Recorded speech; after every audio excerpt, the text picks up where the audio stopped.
If you're breathing calmly, it's almost impossible to be anxious. So as soon as we wake up in the morning and we set up in bed, the thoughts just start. Maybe it's a continuation of yesterday or last night, or maybe it's some symptom of patterning that we've gotten ourselves stuck in. And if you take just a second to acknowledge whatever feeling that it is that arises in every single moment, you can easily just be a silent witness to the judgment of the feeling. I am not that. So if a state of anxiety comes up when you wake up because you're like, oh my God, I'm back, you can just easily go, it's a judgment. And then wait for the thing after that. I believe there's a YouTube video where this guy talks about taking a few deep breaths and then asking, what is my next thought going to be? And it's a thought experiment, and it's been around for a bit. And he's not the person that came up with that. Those are old things, because in the spiritual connotation, everything's already been said. It's not as much about who said it as that it needs to be repeated. Maybe in a little bit different of a way, maybe in the exact same way, because it's going to touch people in this present moment. And that's all we ever have. So today was my son's first day of first grade. And we got there and we talked to some teachers and we figured out where he had to go and what he had to do. And he was stoic about it. He wasn't excited. He was very reserved to the reality that he's going into first grade, and he's okay with it. It is what it is. It's another day. And that's kind of beautiful. I've tried to teach him to be in the moment, and that's not easy to do with a 6-year-old. Because, what we talk about in the spiritual path are very big understandings. But after you realize those understandings, they become the simplest thing you've ever done in your life. And you're like, man, why haven't I been doing this the whole time? Well, you kind of have. You just didn't have ways to label it. You didn't have degrees of separation to see the path moving. So you weren't really paying attention to it because you didn't know it existed. Once we become aware of any specific thing, that thing changes for us. It gives us opportunity to see depression come up or sadness come up and be able to detach enough from that to realize it's not who we actually are. It's just a story or a narrative that we've told ourselves for however long we've been telling ourselves. So it gives us a chance. It gives us opportunity. Observation is opportunity. It's the opportunity to observe differently in other future scenarios. And I use that word future with reserve because there is no future. There is just the present moment. There's the right now. And in that right now, you can observe.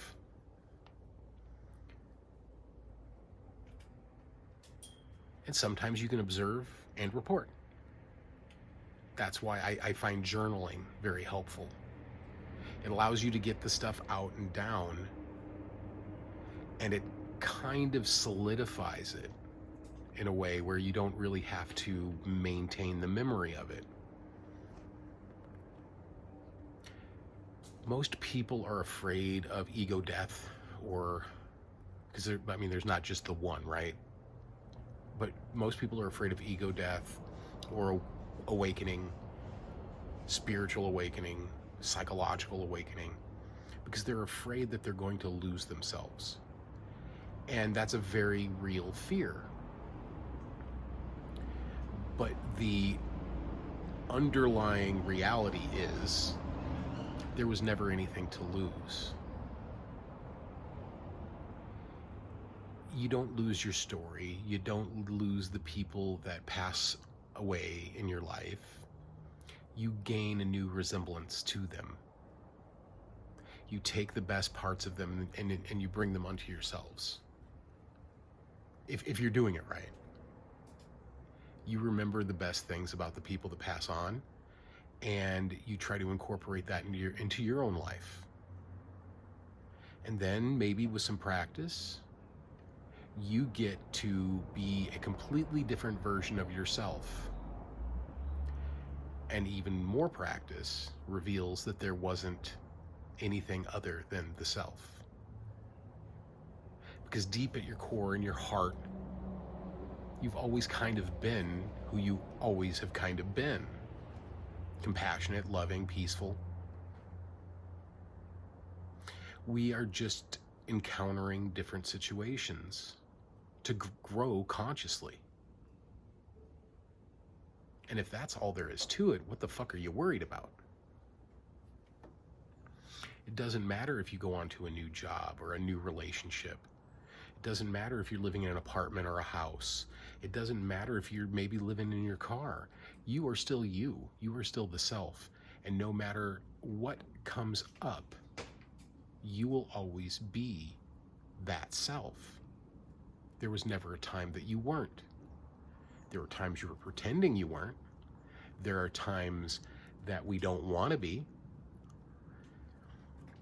But the truth is, there's only ever been the self.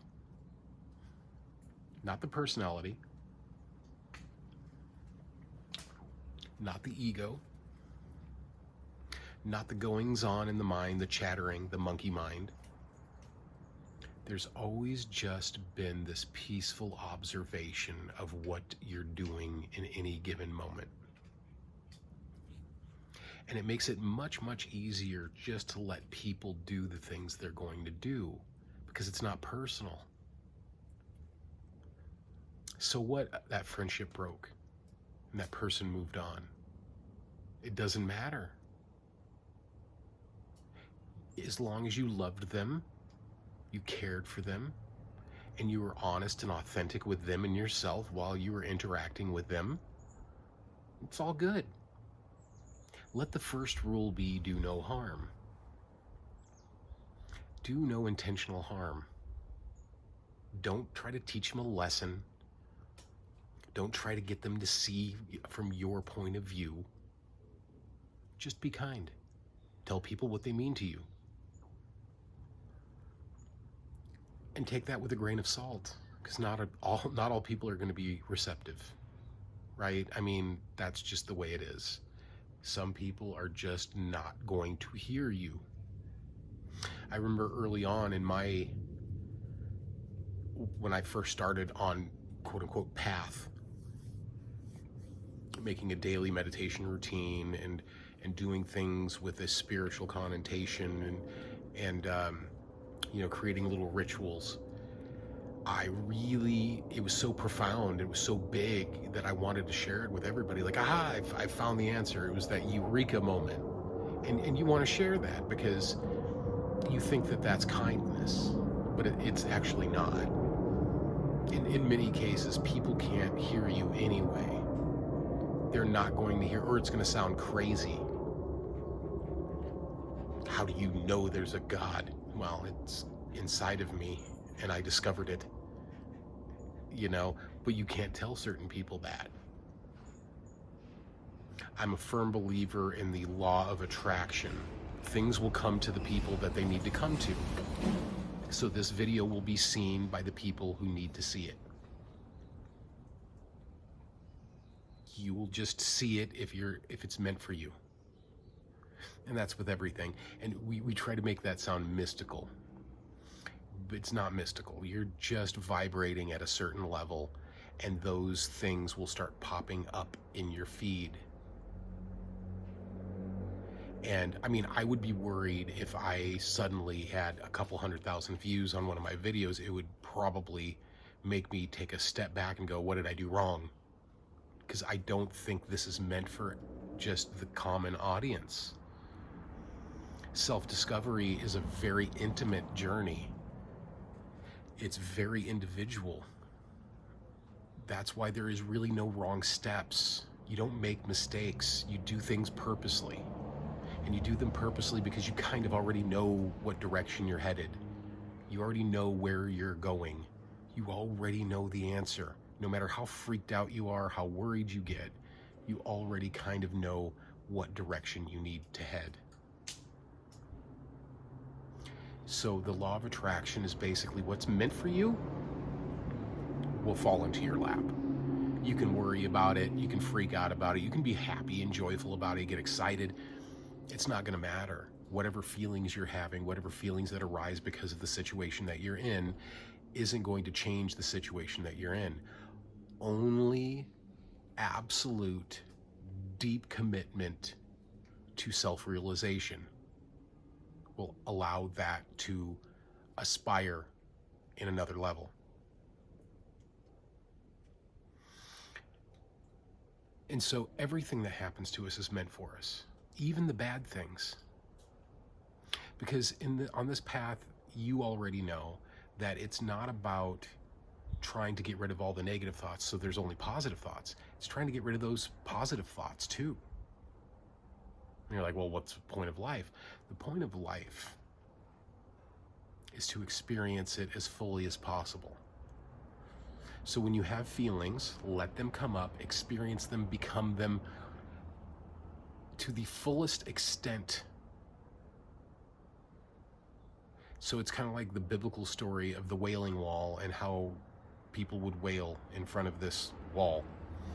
And I remember when someone close in my life passed away, I did that. I wailed. I just let it out. And in that moment, there was such a unique type of freedom. I've never felt it before. And I have not been that sad about that person passing in my life as I was in that moment. I truly believe that I experienced it so fully that I allowed it to go to just move. So if you're feeling joy, feel it fully. Go, what is this? Question it. What is this joy? Has it always been there? Where's it moving? Where does it go when I'm not realizing it? Because the idea of like mental alchemy is that we can take a bad thing and change it into a good thing. But you can also change a good thing into a bad thing. And your unique ability to be aware of it while that's happening, that's your superpower. So don't just concentrate on the bad things. Concentrate on the good things too. That's what shadow work is. It's also light work. Because you're trying to uncover all of these feelings until you get to a point where there is just a slight void. And there's no feeling there. There's a rest. They call it peace, but it's more rest. It's like sleeping while being awake. And in that is a very unique experience. Because you are no longer limited to monkey mind feelings that begin jurisdicting your existence. And then you can start slipping out of patterns. And then you find what your real desires are, and you do tantric methods where you go into those desires in such a way as to let them expire, to let them move, to let them move away until there are no more desires. And on the other hand, you have the ascetic view, which is to ignore, to get away from, to smother, to starve it out. You become your own source of suffering. The Buddha tried that, and it didn't quite pan out. But then when he stopped, he realized that there was a middle path. where you can recognize the good thoughts and the bad thoughts and live in the space between them. Not reacting, not counteracting, not avoiding, not welcoming, just experiencing. So there's all sorts of definitions for enlightenment, but there is no final enlightenment. Unless you just return to source, there's no final enlightenment. You will get to the degree of consciousness which you get to, and you will expire. And maybe you'll come back, and maybe you won't. Maybe there'll be a pause, maybe there won't. There are certain things in the spiritual world that don't need to be thought about. They just don't. We don't need to uncover all of the secrets. And hell, when you uncover certain secrets, you can't explain them anyway. They're just an experience like anything else. I've said in other videos that when magical things start appearing in your meditations, keep moving forward. Because that's not what you're looking for. You're trying to find the self. And the self does not reside in sparkly images. It does not reside in pretty colors. It does not reside in dimensions previously unexperienced. So whatever you find, let it go. If you truly love something, set it free. Be willing to detach. There's all sorts of biblical stories and Buddhist stories, and there's Taoist stories. They all point in that direction. Let it go. It's not yours. You don't own it. You're gifted the experience of it. So we can be grateful for the moments that we have, how beautiful the moment is. Give it a little wink and keep moving. It's not necessary to grasp at anything. There is no one true practice. Nobody is more right than anybody else. These are all fantasies that we create in our narratives to solidify new belief patterns. So you were that thing and now you're this thing. You're neither of those things. You're just the witness of those things happening. You are the I am. In the I am is perfection. That's where everything occurs. Don't bother with it. Let it go. Don't try to logic it out. The logical mind is just here to compute, to give direction, and to name. It's not to create new types of beliefs, because there's nothing to believe. There's only the rest period at the balance point between the shadow and the light. And in that rest period is where everything opens up. Let it open up for you. You're fully capable. Everybody can do it. It's just a matter of want, desire, and perspective. So throw away all the spiritual mumbo jumbo and just go, what is the most exciting thing for me right now? If it's a spiritual path, then head on that path. If it's not, maybe you want to start a business. Maybe you want to start collecting comic books. Whatever your highest excitement is, go in that direction. It will lead you to where you're supposed to go. As always, much love.